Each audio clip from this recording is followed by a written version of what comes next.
Hi guys, thanks so much for joining us. Hi Yogi, how are Hi, you? I'm very well, thank you. Bit dirty, I've been shoeing horses, so you'll have to use the dirt on my hands. Fantastic. I believe you're having quite a busy season right now preparing all the polo ponies.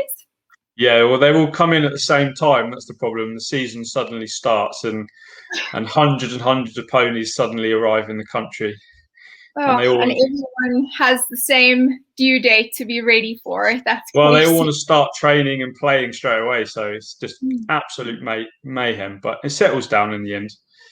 That's great.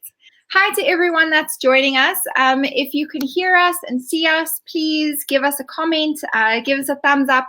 Let us know where in the world you guys are and what you're doing. And if you have any questions for us to cover today, let us know in the comments. And if there's anything specific you want us to address, we're going to be chatting about the horse hoof connection, which is very exciting. So really taking what we know from the body and taking what Yogi knows from the feet and trying to find those connections and where they come together. Also highlighting the multidisciplinary team, right? We're all working as a unit, working together. So please, guys, any questions that you have for us today, let us know. I see there are a few people live, so let me know if you can hear and see us. And then I'm very excited to let you know we're going to be running a competition.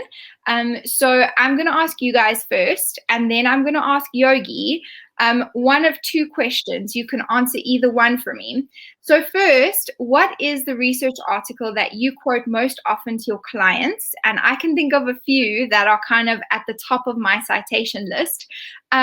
But if you're ready for a bigger challenge, I want to know what the research article was that made, or a series of research articles that made the biggest impact on your practice or your way of thinking, that shifted things around for you. So we're running this competition, and I want you guys to comment and let me know your research articles that you cite and use and that have changed your thinking because of our Vet Rehab Summit on the 13th of November.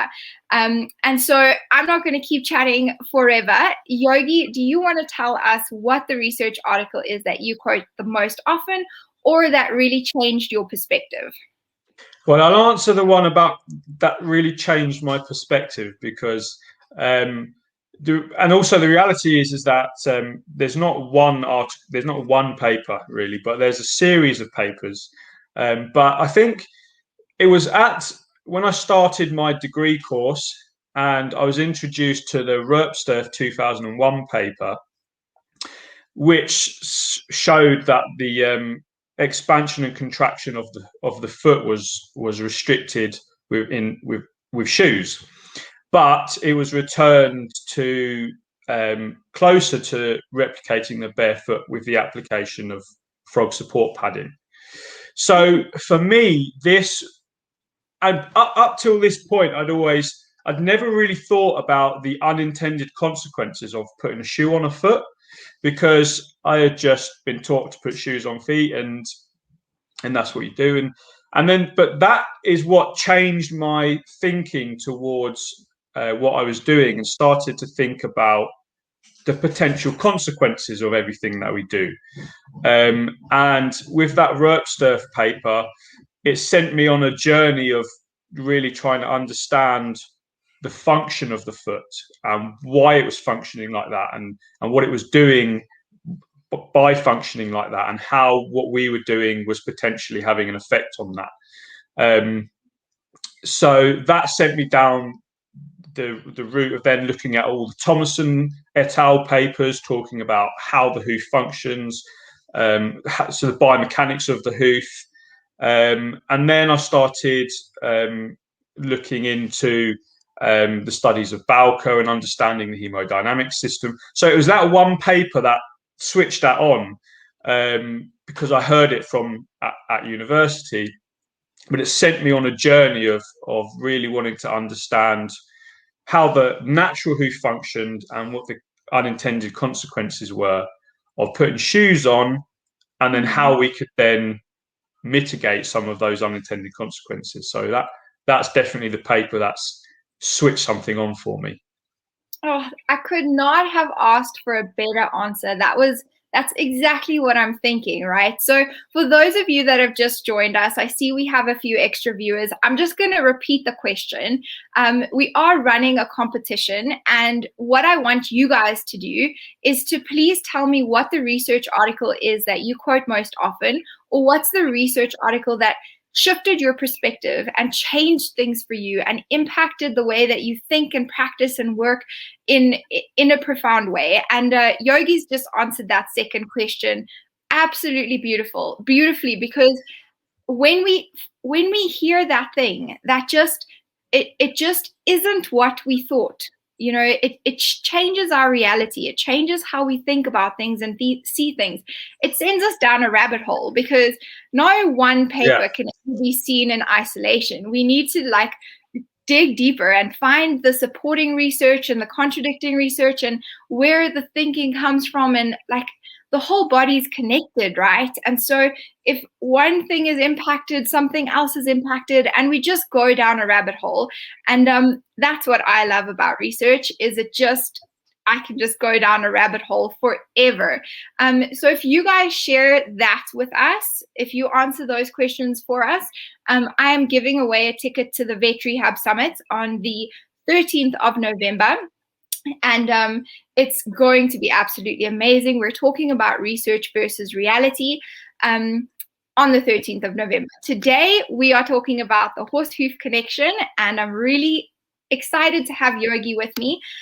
So Yogi, let's jump into it. Please tell me a bit about yourself and how you became the equine documentalist and a farrier. Well, I have to go back quite far, really, to kind of really answer that question in depth, because I was always an academic. But my father was a very, very practical man. So he wanted me to get into something that makes your hands look like this. So I got into farriery, but I was always drawn back to really wanting to understand things. And because I was shoeing horses, that academic side was pulling me towards research, pulling me towards wanting to understand what I was doing, the impact it was having, and how I could better it. So that is what eventually drove me to start doing the degree course. And when I started doing that, I realized that there was a big gap between the research that was going on in the institutes, and it was just then sat on the shelves in the universities, and it wasn't getting out to the general public, to the people who needed to hear it and needed to understand it. So I set about, and it was for my own kind of learning as well, was I started creating digests of the research papers and just started getting them out there, and it just grew organically from there. And now it's become something of a snowball, really. It's just like tumbling and gathering momentum. And now we create I have webinars with different professionals around the world, some of who I feel very humbled to even be talking to and stuff like that, because no one's special. I haven't actually. I'm doing a piece of research of my own at the moment, but I'm not a research scientist yet. So to be talking to these people who have churned out paper after paper is quite humbling. But yeah, that's how it started. Was really kind of documenting my journey of learning and recognizing that gap between the research that was going on and it getting to the layman. So that's how that started. I really love that, and it's not only the public that needs to have that access to research. As professionals, we also need to have that. And it's so easy once we've qualified and we've finished studying and we go into practice. It's so easy to let that slip, to not make the time to continuously read research papers and go back and look at what's newly published. If I remember back to college, I think that my professor told us that we needed to be reading one research article a week, every week for the rest of our lives, we need to read one research article, something like that. And I mean, he's insane. There's no way that I'm reading research articles regularly. I'm not doing one a week. So, but yeah, I mean, to stay up to date with what's happening and to have like those different perspectives coming in and understanding where we are from a clinical perspective, it is so important to be up to date with that. Yogi, I've been following your webinars and things. I haven't attended one yet, but I mean, they are exciting. I attend so many already. Yeah. Yeah. So, okay. So back to the horse and the hoof and their connection. Like, what as a veterinary physiotherapist, I have some knowledge of the hoof and I have some understanding, but it is definitely not my area of expertise. And although I go and I look at the hoof, like I look at the whole body and the hoof is a part of that, it's not something that I'm paying extra special attention to in our evaluations and things. But the age-old saying of no hoof, no horse is true, right? So Right. What should we be looking at? What should we be looking at when we go and look at the hooves? And what should we be keeping in mind as veterinary physiotherapists? You've spoken to a few of us already in your webinars, so you already have a good idea of what it is that we're doing in our perspective. Yeah, I'd love to hear. Yeah, I mean, the reality is that the hoof is the horse's interaction with the ground, right? So the biomechanical implications start there for the whole body, and so it was a Kilmartin article that I read 2014, I think it is. Dr. Kilmartin, where he talks about the implications of medial lateral imbalance on the what I now realise is the front myofascial lines, the front limb lines, and just realised he was talking about pain over the scapula and the different muscles involved in having to keep the limb under the body because of the medial lateral imbalance in front.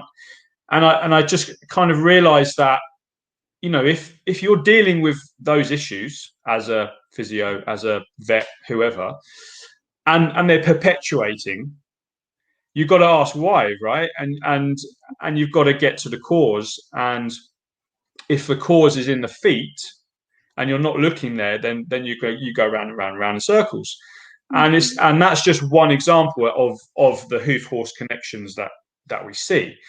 And vice versa as well, because if we're seeing morphology in the feet, we have to appreciate that the foot is a product of all the forces that are acting on it from above and from the ground below, and it's in between the weight of the horse and the ground below, and it's a deformable structure in between those. So we have to also appreciate that is going to deform according to. So this is where, at the moment, the two worlds are very compartmentalized. On the whole, farriers look at the feet, physios look at the body, but actually, if the farriers are seeing morphology in the foot, it could well be something to do with what you guys are looking at. And if you guys are looking at something that's perpetuating, you've got to think, actually, maybe you need to be looking at the feet. Now, obviously, like when you're talking about balance, recognizing balance, that's a massive debate in the farrier industry. As to what, medial lateral balance is a huge debate. So how do you balance it and stuff like that? And there's new studies coming through that add even more complexities to the argument. So in no way do I expect physios to be able, and they shouldn't, make those assessments and tell the farrier, but there needs to be the communication there between the two professionals to say, look, we're having issues here. Could it be related to what you're seeing down there? And is there something that we can do to work together to ameliorate it, right? And it's that channel of communication that is more important so than recognizing balance, for instance, because you're going to get into an argument, because two farriers would get into an argument anyway, let alone a farrier and a physio, right? However, having said that, there are certain, gross imbalances that you should be able to recognize, and realize that that's going to have massive effects along the myofascial lines and that kind of thing. So so there should be a basic understanding of hoof balance, to know that it's going to be, anything grossly imbalanced is going to have a massive effect on, and you can't. There's no point. There's almost no point in doing your work if the base isn't right. Yeah, so it's the cyclical balance going back and forth between, okay, there's some kind of altered movement pattern or compensation happening in the body, leading to an imbalance in the foot. Because the foot is imbalanced, that movement pattern will continue to be altered and will most likely worsen. And so when we're treating one, for example, the horse sees the farrier every 6 weeks. That's a normal maintenance protocol. And every 6 weeks, the farrier corrects the imbalance and tries to bring the foot back into balance. And every 6 weeks, it's happening a bit again. And because the movement's not being corrected, if that is the cause, if the cause is that way around, right, then the movement's not being corrected, whatever the origin of the problem is, of the origin of that altered movement pattern or muscle recruitment pattern, that's not being addressed. And so it continues to cycle. And if it's the other way around, right, and there's something happening in the foot that's causing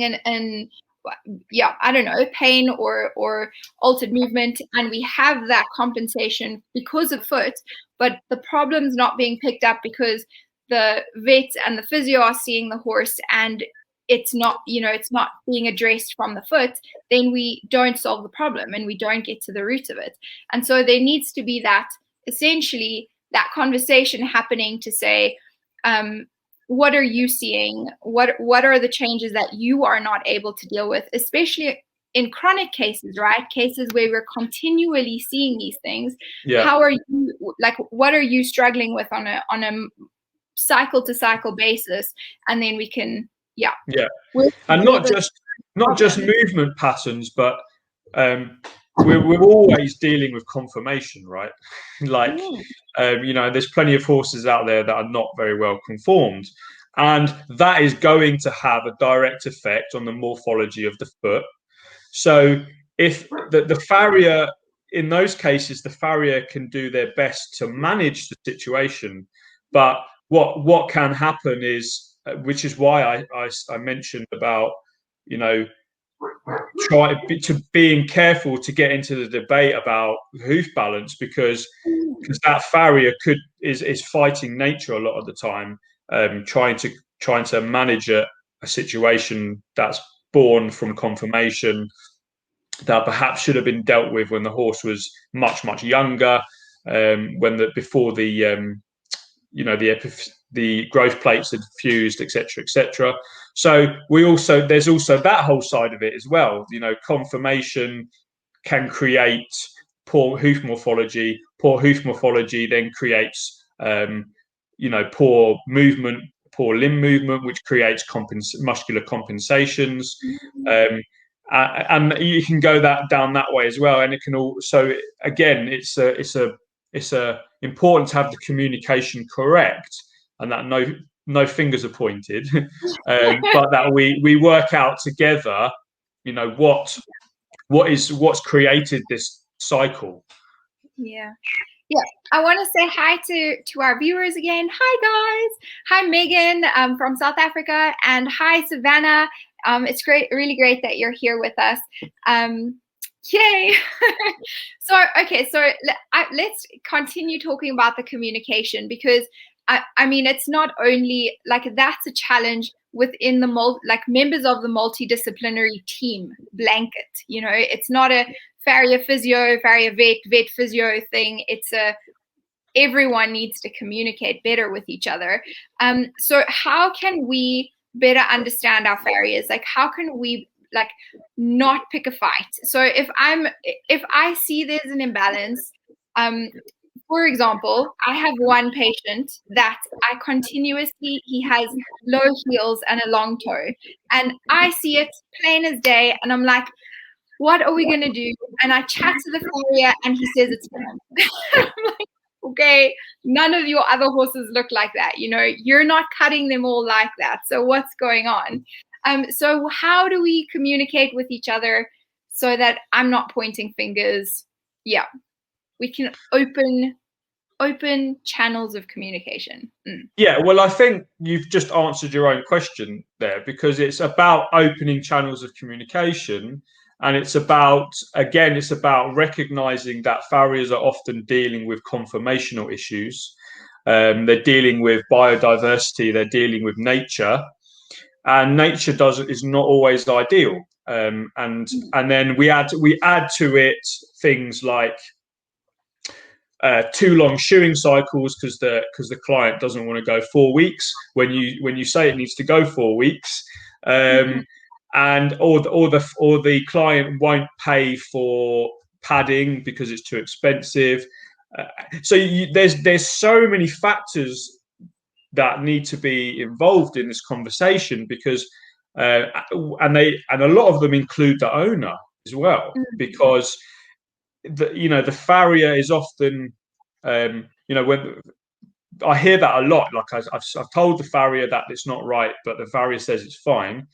But it's quite possible that the farriers said, look, the feet are a bit flat, we could do more, can I do this? And because the horse is not lame, or there's no foot issue right now, the owner says, well, no, I can't afford it. And then the farriers, what can the farrier do if the farrier isn't given the tool, isn't given the allowance to fix the problem? Then they end up just saying, no, it's fine, because that's the only option they've been given, right? They're doing the best they can with what they've been allowed to do.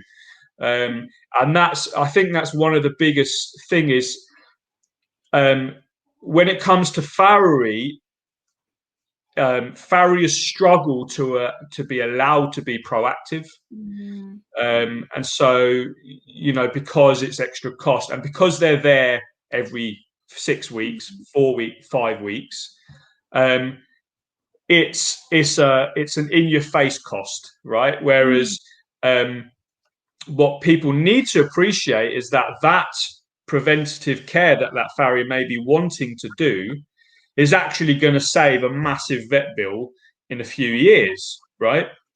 But I think with farriery, they've almost resigned themselves to being reactive to things rather than proactive, because very often they're not given the allowance to do the proactive things, because but that comes down to educating the owners and educating the practitioners to understand the importance and the implications of hoof balance, but what's creating the poor hoof balance, because very often it's not the farrier creating the poor hoof balance. It's potentially the composition, the conformation of the feet themselves. They're too weak to cope with peripheral load. So the farrier wants to do more, but they can't. They're not allowed to. So that is also a massive problem. And I'm not going to lie. Obviously, some farriers don't see it. Some farriers don't want to see it. Some farriers don't want to be proactive. But that's, I'm sure, a very small percentage. Most farriers want to be proactive, want to help, but they need to be allowed to do so.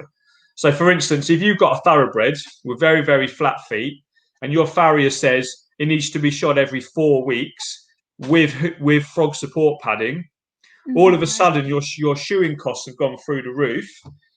But that's what the farrier needs to do to be able to keep your horse sound long term. So that's a big problem in the industry. I think that's given me a really good kind of idea for some of the challenges that you face. And because I'm not there, it's not my perspective. So that's really valuable. I want to just touch on some of the things that Savannah said here. So Savannah, I don't know what you mean with kibosh. You might need to translate that for me. But a lot of the vets put a kibosh on both the physio and the forward-thinking farriery. And I think that is a valid point, that sometimes the vets can be a stumbling block for us. But I think it's, again, really the problem of we don't have proper channels of communication, and we're not we're not working as a team. We're not thinking together as a team. And that's where the problem comes in, is not that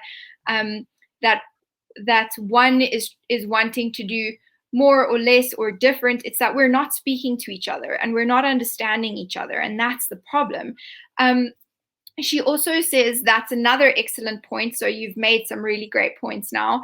The owner needs to take the power back. They're the ones paying the bills. And I agree with you, Savannah, but I think that from what Yogi's saying here, that the owners actually don't understand what the farriers are trying to achieve and to say when they're coming with a preventative approach or a proactive approach to something that can become an unsoundness or a problem going forward. And that's a problem that I think we definitely need to look at how we can address together, right? Because as a multidisciplinary team, us as physios can also have, like, add weight to that argument. If the farrier wants to do something that's preventative and good, we can add our viewpoint and say, this is what's happening through the body, this is why it's happening, and most likely what we're looking at is a cycle that's going to perpetuate unless the farrier can do what he's wanting to do. So we can really add some weight and some support to each other if we're communicating, if we're working together. Because the thing is that when things go wrong and the horse is lame, then the vet prescribes a shoeing plan. And very often that shoeing plan, the farrier goes and smacks his head against the wall because it's the shoeing plan that he's been trying to implicate for the last 2 years, but has been unable to because of budget and stuff. And now the horse has gone wrong. And that's I think a frustration for farriers, and they're almost scared to say, look, we need to do more here because they know that means more cost, and they're scared to lose the client because they're suggesting they spend more money, and so it becomes difficult for farriers in that regard sometimes. Yeah, we have loads of supporting comments here.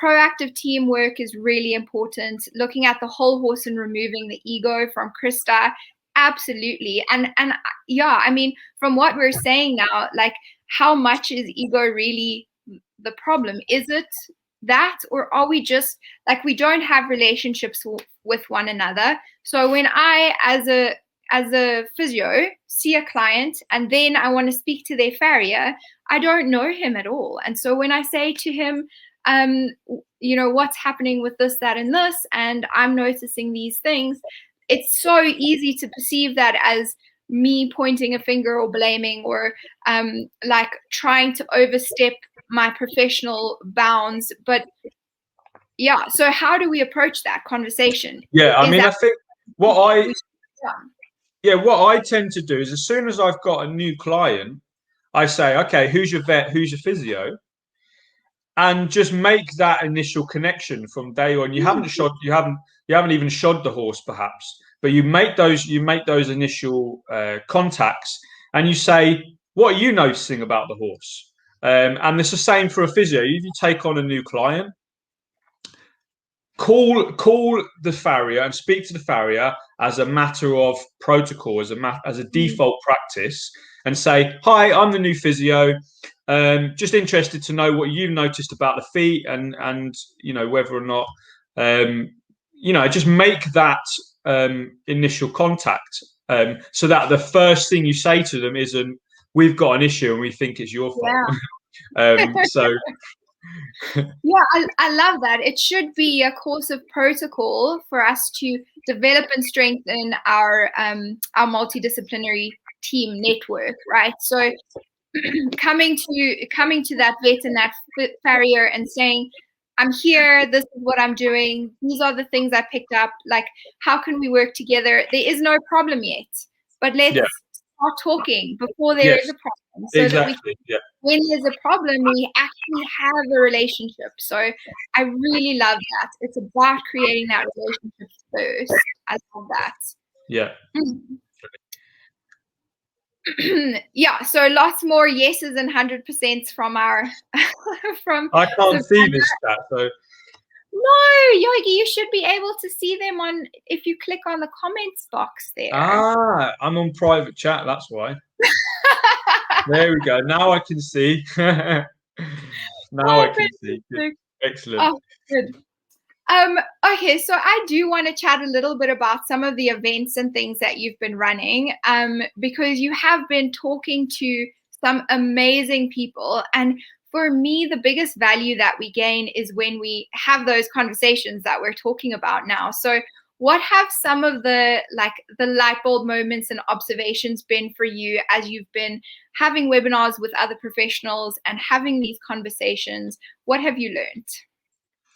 Well, with my study, my research, I started looking at negative plantar angles, and this was before the only paper that was out at the time linking the hind hoof morphology with higher issues was Mansman 2010, who linked negative plantar. Oh, actually, it wasn't negative plantar angles; it was long toe, low heels behind, with gluteal pain.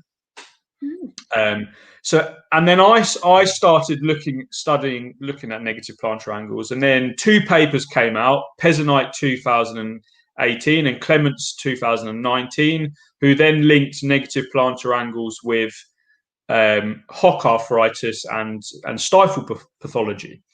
So I was already, before they came out, I was already thinking there's a link here between the hind hoof conformation and the issues higher up in the horse. And it's not nothing new. That's been talked about in the industry for a long time, and what starts what and blah, blah, blah. So I was really looking into this, recognizing that there was a link. And Mansman mentioned the dorsal myofascial line. So I started looking into that and blah, blah, blah. But the webinar that I had that really, it came about because of me looking at work of other people on that subject, was the one that I did with Dr. Gelman, Dr. Karen Gelman. And all of a sudden, I realized just how complex, abstract, and extensive the links were in the body. And just thinking, literally anything anywhere could be creating hoof morphology, and hoof morphology could be affecting literally anything anywhere. And then all of a sudden I was like, oh my god, my brain's just gone, like, exploded, because I was going, yeah, so brilliant, so yeah, negative plantar angles up the hind limb makes total sense. And then all of a sudden we're talking about dentistry, the TMJ, upper cervical issues, etc., having an effect on posture, and it was that kind of made me realize just how integrated everything is and how interconnected it is, and that we can't compartmentalize the feet and the horse, and we can't compartmentalize any of the areas that we're dealing with the horse, the dentists, the chiropractors, the physios. Every single aspect of the horse is so closely linked with every other. And it brings me back to, like, Dr. Levine and talking about biotensegrity and all that kind of stuff. Biotensegrity, I say that again, with and how, there's a quote. I think it might be my colloquialism of a quote, but it's the fact that every single anatomical point within the body can affect every single other anatomical point, because everything is just completely connected. So it was, I think it was that talk and that webinar that was, but it was, I mean, it happened before that, but it was that cemented it, just under that kind of understanding of how interlinked everything is. It's pretty mind blowing. Like I know that feeling. Like you start to feel, okay, I'm starting to understand. I'm starting to understand how the lines are drawn and where the dots connect and how, and then all of a sudden you're like, gone. It's all gone. Not like it's just too big, too much for my mind to actually comprehend and understand. And will I ever be able to connect all the dots? Probably not. I don't know. But it is just so huge. You've made me think now of we had a fascia series with Tulia Luamala. Yeah.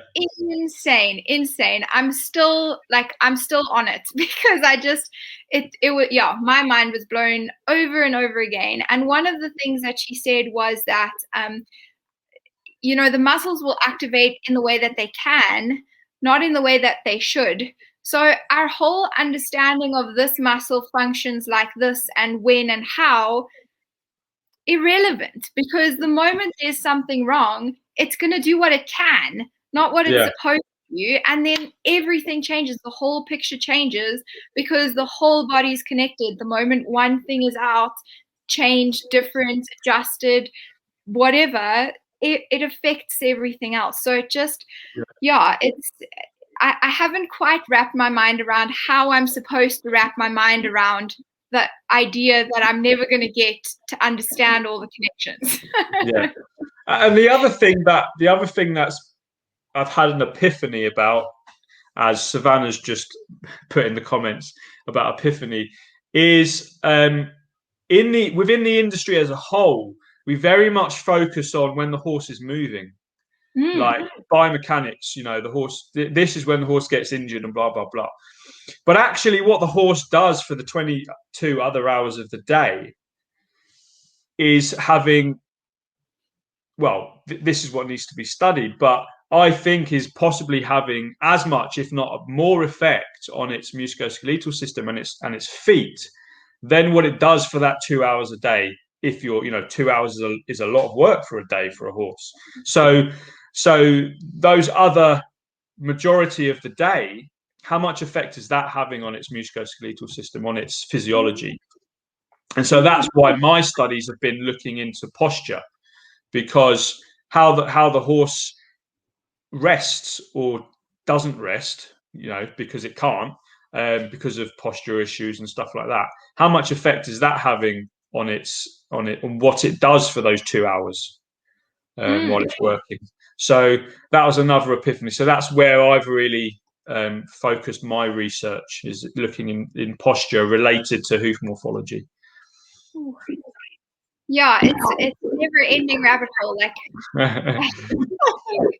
can just be talking about this forever, because I agree with you. There's a big role that gets played in the rest of the time when we're not with them. And that was highlighted actually in a research paper I went through last month, a recent one by Gillian Tabor and one of her students, where they looked at the dynamic mobilization exercises and their effect on posture over a 24-hour period.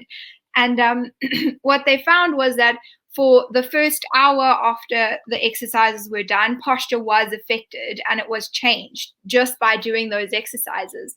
And over a 24-hour period, they went back to a normal posture, or their default posture, I should rather say. But what is interesting is that their management system over that 24-hour period, they were eating from hay nets that were hung high. So now the question is, well, if they were eating from the ground, what would the effect have been on their posture of those exercises? What would the effect be on their posture if they just ate from the ground, like if that's all we did? So it just, there are so many things. And like, how important is movement? And what movement should we be focusing on? That's one of my big questions at the moment. Like, we like to work fast, essentially, and work hard, but is that the way that the horse's body needs, like, is that how the horse's body changes? Is that where we really affect it and make change? Because I think no. I think we're like, the slower and more purposeful and the more intentional we can be in every movement, in every thought, in every muscle contraction, and that's very slow, like, that's where we see change that's going to mean something to the horse in their work. So yeah, never but ending. just movement as a whole, because as we've just said, the horses tend to work hard for 2 hours a day, and then they tend, a lot of performance horses at least, tend to stand in a stable for the rest of the day, right? So in Yeah. the wild, they're walking for 20 odd miles a day, right? And this is another thing that we talked about with Dr. Gelman in the webinar, is, and also interestingly, relating it back to the feet. So I'll talk about that, and then we can extrapolate it to the rest of the body. Is Dr. Taylor talked about this in one of her presentations, and I think she cited an earlier study, but I can't remember the name of the study. It might have even been her own study, where they looked at calves. They compared calves that were allowed to roam for, free range calves roaming with their parents, and calves that were barn raised. There might be slight artistic license to this, but basically the calves that were allowed to roam with their parents had substantially larger digital cushions and pedal bones than their barn raised counterparts. So I think we have to appreciate how much domestication is affecting our horses, and the lack of natural movement. And you just mentioned about, eating from high hay nets. All that time they're going to be roaming and having their head down grazing. So yeah, I think there's a massive amount to account for when it comes to the effects of domestication on our horses.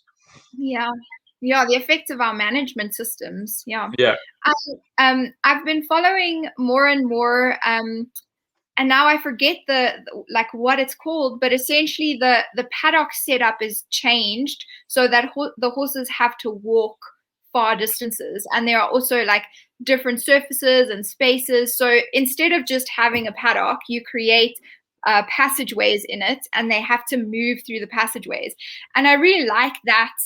I don't think it's perfect. I think that there's still a lot to be asked, but at least it's better than just coming in. Even in a paddock, they're coming in, they're standing still, they're not walking, moving, they're not on different surfaces, so there's so much that's wanting, from just being in a stable to being in a small paddock to being in a shared paddock.